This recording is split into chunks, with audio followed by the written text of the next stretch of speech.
Полномочный представитель президента России в Северо-Западном округе положительно оценил ход работ на объектах, строящихся в регионе в рамках национальных проектов. Александр Гуцан и глава Коми Владимир Уйба посетили строящийся корпус Тентюковского дома-интерната и малую объездную автодорогу в Сыктывкаре, а также музыкальную школу имени Виктора Налимова в Ильгороде.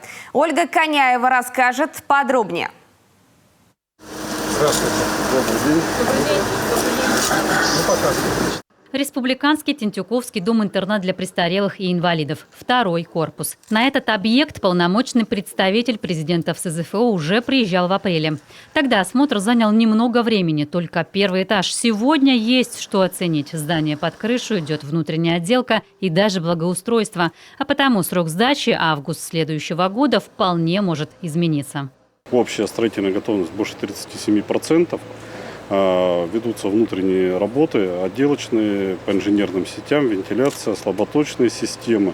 Отставание было на конец года, вернее на начало текущего года, там в районе месяца. Оно на текущий момент полностью наверстано, даже идем с опережением, поэтому объект имеет все шансы быть завершен ранее контрактных сроков, что позволит, так скажем, начать его досрочную эксплуатацию. Сейчас в комнатах интерната проживают по 5-6 человек. Всего их 235. Новый корпус на 90 мест позволит вольготно расселить подопечных, которые уже с нетерпением ждут новоселья.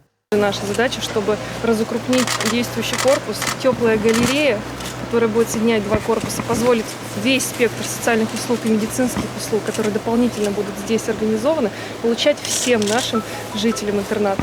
Давайте посмотрим, что там у нас. Новый корпус – это не только уютные комнаты, но и разнообразный досуг. Появятся залы для настольных игр и праздников, библиотека, компьютерные залы, бассейн, территория для прогулок и занятия спортом. Для молодых инвалидов предусмотрено отделение социальной адаптации.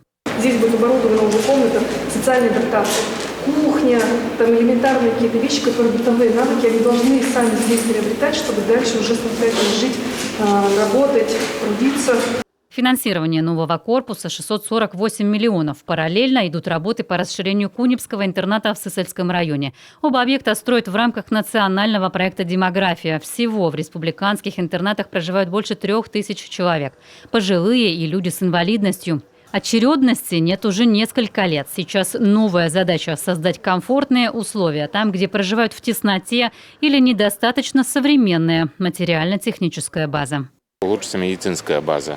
Появятся новые кабинеты. Это кабинет галотерапии, водолечения, кабинет грязелечения, сауна будет с бассейном.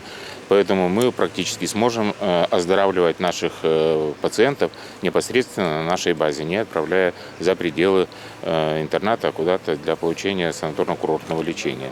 Увиденное полномочный представитель президента Александр Гуцан оценил по достоинству. Молодцы. Стараемся. Не ожидал. Не скрою, за 4 месяца. Такой объем выполнен строительных работ, да. Молодцы. Ну, осталось только завершить. Да, точно. Вторая точка – малая объездная в Сыктывкаре. Капитально ремонтируют по национальному проекту «Безопасные качественные дороги». Долгое время покрытие было разбито, тем временем важная артерия разгрузит главные транспортные потоки. Ремонт в этом году стал возможен благодаря плотному взаимодействию городских и региональных властей, которые в ручном режиме сопровождали прохождение экспертизы. Сегодня 2 километра 800 метров уже заасфальтированы. Проезд откроют в 2022 году. 500 метров осталось асфальтирование нижнего слоя. Производим укрепление обочин, производим подготовку растительного слоя.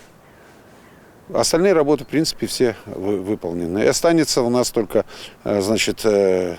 асфальт, вот это вот полкилометра, и основание. В Ильгороде Александр Гуцан тоже не в первый раз. Весной инспектировал строительство детского сада, в который 1 сентября уже пришли малыши.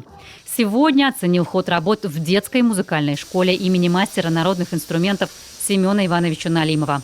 В рамках нацпроекта «Культура» здание капитально ремонтируют. Новые окна, кровля, система отопления, электроснабжения, главный вход и фасад.